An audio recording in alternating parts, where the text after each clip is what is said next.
بسم اللہ الرحمن الرحیم صلی اللہ علیہ حبیبہ محمد وآلہ وصحبہ وسلم۔ السلام علیکم ورحمۃ اللہ وبرکاتہ۔ کیسے ہیں جی سامعین و ناظرین، خیریت سے ہیں؟ میرے آج کا جو موضوع ہے وہ آپ نے میرے تھمبنیل سے دیکھ لیا ہوگا۔ اہل سنت کے مشہور عالم دین ہیں سمر عباس قادری صاحب، انہوں نے منافق کی نشانی بیان کرتے ہوئے ایک حدیث پاک کو کوٹ کیا اور اس کا مضمون بیان کیا، جس پر مرزا چھوٹو نے جو ہے اس کلپ کو اٹھا کر اس کو ایک گستاخی کا رنگ دے کر کے سمر عباس قادری صاحب نے جو وہ گستاخی کر دی، وہ سوشل میڈیا کے اوپر وائرل کر دیا، اور پھر اس کے جو مرزانڈوز ہیں جن کا یہ کام ہے، انہوں نے خوب جو ہے وہ پوسٹرز بنائی اور کہا جی سمر عباس قادری صاحب کے اوپر جو ہے وہ 295 سی معذلہ لگنی چاہیے۔ خود سے ایک جھوٹی حدیث بنا کے منسوخ کی، اور صرف جھوٹی نہیں تھی، بےہودہ تھی، گستاخانہ تھی، بے حیائی پر مبنی تھی۔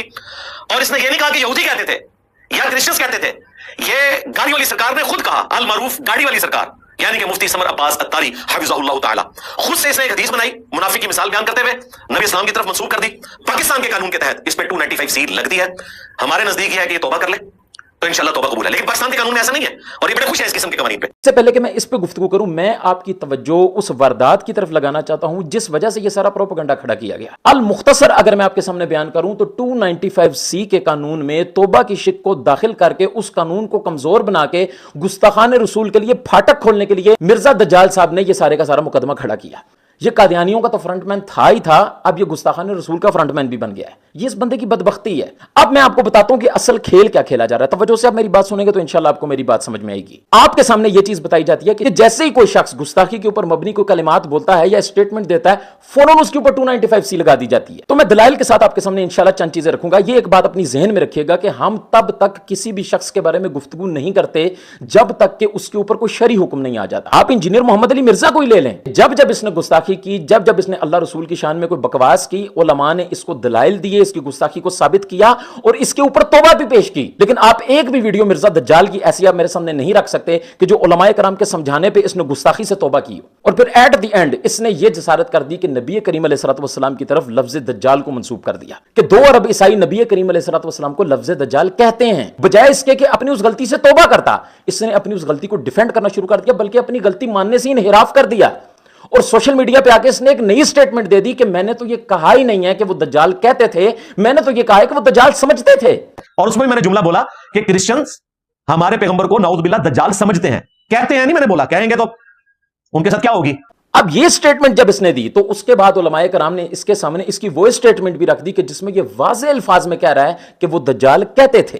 انسانی تاریخ کا سب سے کامیاب ترین انسان، آج پلانٹ ارتھ پہ 6 ارب لوگ ان کو پیغمبر ہی نہیں مانتے، 2 ارب کرسچنز انہیں دجال کہتے ہیں، 2 ارب کرسچنز انہیں دجال کہتے ہیں۔ تو کہنے والی سٹیٹمنٹ بھی سامنے آ گئی، لیکن اس بدبخت نے توبہ نہ کی۔ اب اس کے اوپر ایف آئی آر کٹی، اس نے پھر بھی اپنی اس گستاخی کو ڈیفینڈ کرنے کے لیے بجائے اس کے کہ یہ توبہ کرتا، اس بندے نے اس کے اوپر پورے ولاگ کیے، پورے سیشن کیے، اور اپنی گستاخی کو ماننے کے بجائے، توبہ کرنے کے بجائے، اس شخص نے کیا کیا، ہٹ درمی پہ اتر آیا۔ اب جب یہ اپنی اس گستاخی کے اوپر ڈٹ گیا، اپنی گستاخی نہیں مانی، اب کٹی اس کے اوپر 295 سی۔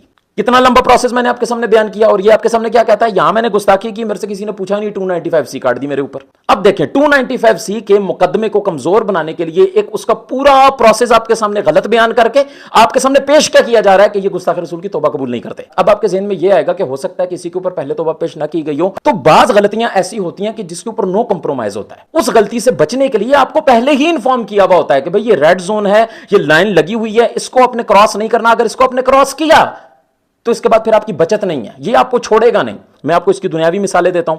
آپ نے دیکھا ہوگا کہیں پہ بھی کوئی فوجی ادارہ ہو یا کوئی ایسا نو گو ایریا ہو جہاں پہ کسی عام بندے کا داخلہ منع ہو، تو آپ نے دیکھا ہوگا دیواروں کے اوپر باقاعدہ واضح طور پہ لکھا ہوتا ہے کہ کسی بھی مشکوک حرکت کرنے والے کو گولی مار دی جائے گی، جی اسے پوچھا نہیں جائے گا۔ تو بعض غلطیاں ایسی ہوتی ہیں کہ جس کے اوپر نو کمپرومائز ہوتا ہے۔ اور دوسری بات یہ دیکھیں، یہ سارے کا سارا ڈرامہ اور یہ سارے کا سارا پروپیگنڈا جن کے لیے یہ بنایا جا رہا ہے، جن کے لیے سارا ڈرامہ کیا جا رہا ہے، جن گستاخان رسول کے لیے جو پھاٹک کھولا جا رہا ہے ان کو یہاں سے نکلوانے کے لیے، ان میں سے صرف ایک شخص کی گستاخی میں آپ کے سامنے رکھتا ہوں کہ جس نے قرآن پاک جیسی عظیم کتاب کے اوپر انزال کیا، مسٹربیشن کی، اس کے اوپر گندگی گرائی، جنہوں نے سیدہ کائنات کی شان میں گستاخیاں کی ہوئی ہیں، جنہوں نے نبی کریم علیہ الصلوۃ والسلام کی شان میں گستاخیاں کی ہوئی ہیں، بیان کرتے ہوئے بھی زبان لڑکھڑاتی ہے، ایویڈنس موجود ہے، ثبوت موجود ہیں، فرانسک ہوئی ہوئی رپورٹس موجود ہیں، ان لوگوں کی پشت پناہی میں کھڑے ہو کے یہ سارے کا سارا پروپیگنڈا کیا جا رہا ہے۔ میرے خیال میں اب آپ کو سمجھ میں آئی ہوگی کہ کھیل اصل میں کیا کھیلا جا رہا ہے۔ مسئلہ سمر عباس قادری صاحب کی گستاخی کا نہیں ہے، مسئلہ ان گستاخان رسول کا ہے کہ جو ان کے رشتہ دار لگتے ہیں، جن کو سپورٹ کرنے کے لیے ان کو فنڈنگ دی جا رہی ہے، ان کو ہڈیاں ڈالی جا رہی ہیں۔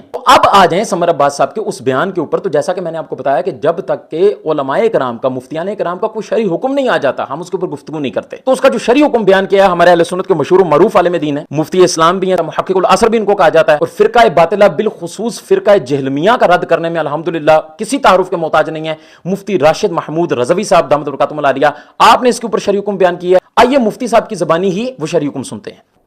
اب سوال یہ پیدا ہوتا ہے کہ جو سمر عباس اطاری صاحب نے مشکات المصابیح کا حوالہ دے کے روایت بیان کی ہے, اس مضمون کی کہیں روایت کتب احادیث میں موجود ہے کہ نہیں ہے. سب سے پہلے ہم حدیث اور روایت کو دیکھیں گے اور پھر اس کے مضمون کو دیکھیں گے کہ آیا کہ یہ مضمون اور یہ مفہوم شارحین حدیث کے مطابق حدیث کا ہے یا نہیں. تو یہ حدیث جو میں پڑھنے لگا ہوں, حدیث کی تقریباً 8-10 کتابوں کے ذریعے حدیث موجود ہے. صحیح مسلم کے اندر, سنن نسائی کے اندر, اور مسند احمد ابن حنبل کے اندر, مشکات المصابیح اور بہت ساری کتابوں کے اندر. اور مشکات المصابیح کے اندر 57 نمبر حدیث ہے. سیدنا عبداللہ ابن عمر رضی اللہ تعالیٰ عنہما فرماتے ہیں کہ رسول اللہ صلی اللہ علیہ وآلہ وسلم نے فرمایا مثل المنافق کالشاة العائرة بین الغنمین. فرمایا کہ منافق کی مثال اس بکری کی طرح ہے جو پھرتی ہے بین الغنمین, دو غنمین کے درمیان. اب میں یہاں ترجمہ بعد میں کروں گا, غنمین کا غنمین ترجمہ کر دیتا ہوں کیونکہ یہ ترجمے کے اعتبار سے اس کے دو مضمون اور مفہوم شارحین نے بیان کیے ہیں. تعیر الی ہذہ مرۃ و الی ہذہ مرۃ, کہ کبھی وہ ایک طرف جاتی ہے اور کبھی دوسری طرف جاتی ہے. اب اس کی شرح میں محدث ملا علی قاری اور تقریباً اس سے ملتی جلتی عبارت علامہ سندھی نے سنن نسائی کی شرح میں, اور غیر مقلد عطاء اللہ حنیف بجانوی نے سنن نسائی کی تعلیقات میں تقریباً اس سے ملتی جلتی عبارت ذکر کی ہے جو محدث ملا علی قاری نے بیان کیا ہے. فرماتا ہے کالشاة العائرة, وہ سرگرداں ہونے والی بکری. وہ کون سی بکری ہے؟ الطالبۃ للفحل, وہ بکری کے جو سانڈ نر بکرے کو چاہتی ہے.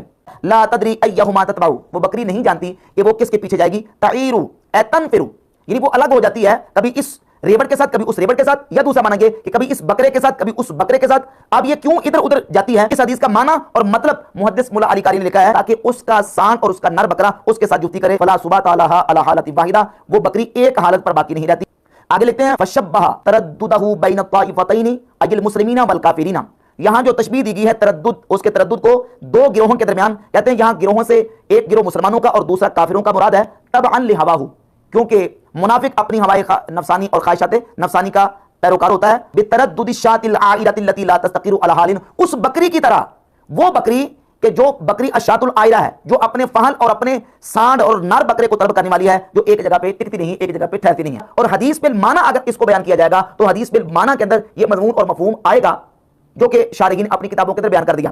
مرزا جہلمی کے استاذ حافظ زبیر علی زئی نے جب اس حدیث کا ترجمہ کیا ہے تو اس میں بھی یہ لکھا ہے کہ وہ نر کو طلب کرتی ہے. اور یہ سعودی عرب سے جو اردو ترجمہ کے ساتھ قرآن مجید شائع ہوتا ہے, اس میں بھی غیر مقلد صلاح الدین یوسف نے سورۃ النساء کی آیت نمبر 143 کی تفسیر میں اسی حدیث کو بیان کر کے اس کا معنی یہ لکھا کہ نبی صلی اللہ علیہ وآلہ وسلم کا فرمان ہے منافق کی مثال اس بکری کی طرح ہے جو جفتی کے لیے دو ریوڑوں کے درمیان متردد رہتی ہے, بکرے کی تلاش میں, کبھی ایک ریوڑ کی طرف جاتی ہے کبھی دوسرے کی طرف.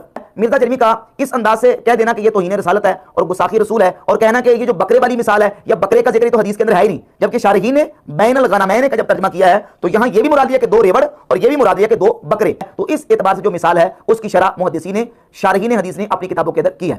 تو گھاس کا ذکر ہے یا بکرے کا ذکر ہے وہ تو ابھی آپ نے مفتی صاحب کی زبانی سن لیا, وہ تو آپ کو پتا چل گیا کہ کس کا ذکر ہے کس کا ذکر نہیں ہے. لیکن ایک بات ضرور ہے کہ اس میں جو منافق کی نشانی جو بتائی گئی ہے نا, وہ بالکل مرزا صاحب کے اوپر فٹ بیٹھتی ہے. اور اگر مرزا چھوٹو یا مرزا کے جتنے بھی مرزانڈوز ہیں اگر وہ یہ کلیم کرتے ہیں کہ نہیں یہ گستاخی ہے, تو میں مرزانڈوز سے کہوں گا کہ اپنی اس بات کے اوپر قائم رہنا. تو پھر بقول آپ کے چند گستاخیاں مرزا صاحب کی آپ کے میں سامنے رکھتا ہوں. تو اگر تم مرد کے بچے ہو, اگر تم واقعی عاشق رسول ہو, تو پھر اب تمہارا یہ کام بنتا ہے کہ مرزا کے اوپر بھی تمہیں ہر گستاخی کے اوپر الگ سے 295 سی کٹانی پڑے گی. سب سے پہلے تو آجو لفظ چھوکرا کے اوپر. مرزا نے یہ بیان کیا کہ یہودی جو تھے وہ نبی کریم علیہ الصلوۃ والسلام کو کہتے تھے کہ یہ کل کا چھوکرا ہمیں دین سکھائے گا. یعنی علماء یہود پروفٹ کے مقابلے میں کھڑے ہوئے تھے اور انہوں نے اپنی پبلک کی مت مار دی. 10 یہودی بھی ایسے نہیں تھے جو آپ پہ ایمان لائے ہوں آپ کی مبارک زندگی. ان کے بڑے بڑے جو پادری بیٹھے ہوئے تھے وہ کہتے تھے یہ کل کے چھوکرا آگے میں بتائے گا, چھوکرا آگے میں بتائے گا. اور پھر جب اس سے دلیل مانگی گئی تو اس نے کہا جی لفظ چھوکرا کیا, لفظ چھوکرا تو ایک چھوٹا سا لفظ ہے, وہ تو اس سے بڑے بڑے لفظ نبی کریم علیہ الصلوۃ والسلام کو کہتے تھے. مطلب اگر وہ بڑی گستاخی کرتے تھے تو تمہارے لیے چھوٹی گستاخی کرنا جائز ہو گیا. وہ کہتے ہیں اس نے نبی کے لیے چھوکرا لفظ بول دیا, میں نے نہیں بولا, وہ بولتے تھے, وہ تو اس سے آگے بولتے تھے. تو جب اس نے یہ دیکھا کہ میں یہاں سے بھی پھنس گیا تو بجائے اس کے کہ یہ توبہ کرتا, اس شخص نے اس چھوکرا لفظ کو ڈیفینڈ کرنا شروع کر دیا اور اس نے کہا جی لفظ چھوکرا تو کوئی برا لفظ ہی نہیں ہے. ایک میرا کلپ کاٹا جی چھوکرے کا لفظ استعمال کیا, یہ کوئی نیگیٹو ورڈ ہے؟ ہمارے سب کانٹیننٹ کے معاشرے کے اندر آپ پوچھ کے دیکھ لیں, جو چھوٹی عمر کا جو ینگ بوائے ہے اس کو چھوکرا کہا جاتا ہے, یہ کوئی نیگیٹو ورڈ نہیں ہے. اور یہی لفظ چھوکرا جب انجینئر کو ایک اہل حدیث مناظر نے کہا تو اس نے آگے سے یہ کہا کہ یار کیسا بازاری لفظ میرے لیے استعمال کر رہے ہیں. یہ شخص مرزا محمد علی جیلوی ہے جو کہ ایک جاہل چھوکرا ہے. حافظ عمر صدیق صاحب کی طرف سے ذرا یہ لینگویج سنیں ان علماء کی لینگویج. یہ انجینئر محمد علی مرزا ایک جاہل چھوکرا الفاظ, حالانکہ مجھ سے وہ 5-7 سال ہی بڑے ہوں گے, اس سے زیادہ بڑے, لیکن یہ الفاظ ذرا آپ دیکھیں کس طرح کی بازاری لینگویج استعمال کی, بازاری لینگویج استعمال کی. مطلب تمہارے لیے بولا جا رہا ہے تو وہ برا ہے, نبی کریم علیہ السلام کے لیے بولا جا رہا ہے تو وہ ٹھیک ہے. تو کیا مرزانڈوز جائیں گے جو 295 کٹوانے کے لیے؟ یہ بھی میں نے ایک پیش کیا, اب دوسری کی طرف آ جائیں. مرزا نے توحید کی آڑ لیتے ہوئے, توحید بیان کرتے ہوئے یہ سٹیٹمنٹ دی کہ اللہ تبارک و تعالیٰ کے سامنے کوئی ولی, کوئی پیغمبر, کوئی فرشتہ, شاہی کوئی نہیں, حتیٰ کہ کوئی اپنا پیشاب بھی نہیں روک سکتا اللہ کے سامنے, اگرچہ وہ کوئی عام انسان ہو یا کوئی پیغمبر ہو. جب توحید بیان ہوگی تو گستاخی تو آٹومیٹکلی ہو جائے گی, کیونکہ توحید کا مطلب یہ ہے کہ اللہ کے سوا کوئی پیغمبر, کوئی فرشتہ, کوئی بزرگ, کوئی بابا, شاہی کوئی نہیں. توحید کا تو مطلب ہی یہی ہے کہ کوئی انسان اپنا پیشاب بھی نہیں روک سکتا, خواہ وہ پیغمبر ہو یا عام انسان ہو. اب اس سٹیٹمنٹ کے اوپر مرزا سے یہ سوال کیا گیا کہ اللہ کے سامنے جو ہے کوئی نبی اپنا پیشاب بھی نہیں روک سکتا, تو کیا یہ توہین نہیں ہے, کیا یہ گستاخی نہیں ہے؟ تو اپنی اس سٹیٹمنٹ کو بجائے کہ اس پہ توبہ کرتا, اس کو جسٹیفائی کیا. اس نے کہا جی دیکھیں اللہ پاک قرآن پاک میں ارشاد فرماتا ہے کہ عیسیٰ اور اس کی ماں جو ہے وہ کھانے کے محتاج تھے, تو جب کھانے کے محتاج تھے تو ٹوائلٹ کے محتاج نہیں تھے. یہ تو ایک انڈرسٹوڈ سی بات ہے.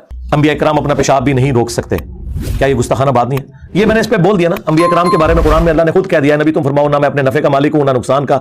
تو حضرت عیسیٰ کے بارے میں جب آیا کہ وہ روٹی کھانے کے محتاج تھے, تو روٹی کھانے کے اگر محتاج تھے تو ٹوائلٹ کے محتاج کیا نہیں تھے؟ یہ تو مطلب یہ بات ہی فضول ہے کرنا.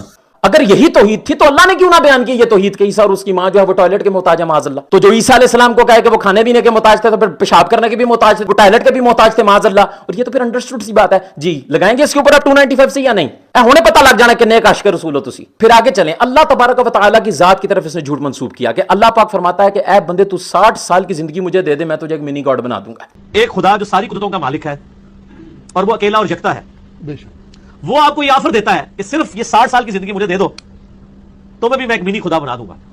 جو کوالٹیز گاڈ کے پاس ہے, گاڈ کی کوالٹی کیا ہے؟ کن فیکون. جب کسی چیز کا ارادہ کرتا ہے وہ ہو جاتی ہے. تو جنت میں جنتی کیا ہوگا؟ جب وہ ارادہ کرے گا وہ چیز کے سامنے آ جائے گی. اللہ پاک نے کہاں یہ فرمایا ہے اللہ تبارک و تعالیٰ کے علاوہ کسی کو منی گاڈ ماننا یہ شرکی عقیدہ ہے, یہ کفری عقیدہ ہے. وہ دنیا میں مانا جائے یا وہ جنت میں مانا جائے. اب اس کو جسٹیفائی کرتے ہوئے اس نے کہا جی میں نے تو خالق اور مخلوق کے فرق سے کہا تھا کہ اللہ اکیلا تھا, اس نے اپنی خدائی میں کسی کو شریک نہیں کیا, لیکن یہ اس کا احسان ہے مجھ پہ کہ چند سالوں کی زندگی کے عوض مجھے وہ ہمیشہ کی جنت میں زندگی دینے والا ہے, جس میں کن فیکون کی کوالٹی مجھے مل جائے گی, ہمیشہ کی زندگی مجھے مل جائے گی. گویا کہ میری ایک جو خواہش تھی اس اللہ سے میں کیوں نہ محبت کروں کہ جس نے اپنی خدائی میں مجھے اس اعتبار سے شامل کیا, اور اس میں نے جملہ بولا کہ خالق اور مخلوق کا فرق ہے. مطلب ہم اللہ کے ولیوں کے لیے دنیا میں اللہ کی عطا سے خالق اور مخلوق کا فرق رکھتے ہوئے بطور بندہ اگر کوئی اختیار ہم اللہ کے ولی کے لیے مانے تو ہم مشرک ہو جاتے ہیں معاذ اللہ. اور یہ جنت میں خالق اور مخلوق کے فرق سے منی گاڈ مان رہا ہے, چھوٹا خدا مان رہا ہے, کن فیکون بھی مان رہا ہے کہ جنتی جو ہے وہ جس چیز کی خواہش کرے گا وہ اس کے سامنے آ جائے گی. اس کو کن فیکون سے تشبیہ دے رہا ہے. بھائی کسی چیز کو کریٹ کرنا یہ الگ چیز ہوتی ہے, کسی کریٹ ہوئی ہوئی چیز کی خواہش کرنا یہ ایک الگ چیز ہوتی ہے. اللہ تبارک و تعالیٰ کا کن فیکون مطلب کن فرمانا اور فیکون ہو جانا یہ اللہ تبارک و تعالیٰ ہی کی شان ہے. اس لیے میں کہنا ہے آپ بریلویاں کو بیعت ہے توحید سکھائیے, توحید کی ہوندی ہے. یہ ہمیں مشرک کہنے والوں کا حال ہے کہ جو اللہ کے سوا بھی چھوٹے چھوٹے خدا مانتے ہیں. تو میں مرزانڈوز سے کہنا چاہوں گا کہ ہاں ذرا ہمت کرو نا, لگاؤ 295 سی اس کے اوپر. تین ہو گئی ہیں جی, 3 گستاخیاں میں نے بقول تمہارے تمہیں گنوا دی ہیں. اب چوتھی کی طرف آ جاؤ. اس نے ایک اپنی سٹیٹمنٹ میں صحابہ کرام کو لونڈا لپاڑا کہا. اب جب سامنے سے اینکر نے کہا کہ یار یہ لونڈا لپاڑا کیا, اس نے کہا جی لونڈا لپاڑا یہ نوخیز لڑکے, نوجوان لڑکے, ان کو لونڈا لپاڑا کہتے ہیں. نبی الاسلام نے حضرت ابو سفیان کو 100 اونٹ گفٹ کر دیے غزوہ حنین کے موقع پر, صفوان کو 100 اونٹ دے دیے. ٹھیک ہے, تو انصاری چند جو لونڈے لپاڑے تھے, نوجوان لڑکے, لونڈے لپاڑے یہ عربی اردو ڈکشنری میں آپ دیکھیے گا, لونڈے لپاڑے وہ ہوتے ہیں جو کم عمر کے بچے جن کے ذہن ابھی اتنے پختہ نہیں ہوتے. یہ اردو کا جملہ ہے, یہ منصور علی خان صاحب نے ڈیوائز نہیں کیا, یہ ڈکشنری میں. بھئی حدیث بیان کر رہے ہو نا, اور تم یہ کہتے ہو کہ حدیث میں سمر عباس نے جو ہے وہ چسکے کا لفظ دیا وہ حدیث پاک میں موجود نہیں تھا, تو لونڈا لپاڑا موجود ہے. اور پھر تم نے صحابہ کرام کے اوپر, انصار صحابہ کرام کے اوپر تم نے یہ الزام لگایا کہ میں ان کو لونڈا لپاڑا اس وجہ سے کہہ رہا ہوں کہ انہوں نے حضور علیہ السلام کی گستاخی کی معاذ اللہ. یہ ملکر لفظ ہے لونڈے لپاڑے, آپ کو نہیں پتا نہیں کیا ہے ڈکشنری کا لفظ ہے. میں آپ 3 علماء کے ساتھ بیٹھے ہوں تو مجھ سے کوئی پوچھے آج میں کون تھا پروگرام میں کہوں کہ ایک فلاں عالم صاحب, ایک فلاں, ایک لونڈا لپاڑا انجینئر محمد علی مرزا, تو آپ خوش ہوں گے. بات یہ ہے جو کچھ انہوں نے نبی اسلام کے ساتھ کیا نا, خدا نہ خواستہ کبھی ہم نے خواب میں بھی ایسی بات کی نا, تو آپ ہمیں اس سے بھی کوئی بڑی گالی دے دیجیے گا جو آپ کی نظر میں گالی ہو. میری نظر میں کوئی گالی نہیں. دیکھیں مجھے اس سے کوئی انٹرسٹ نہیں ہے کہ میرے نبی کے ساتھ کوئی اس زمانے میں گستاخی کر رہا ہے یا آج کر رہا ہے. بالکل وہ میری زبان کے نیزے کی نوک پہ ہوگا,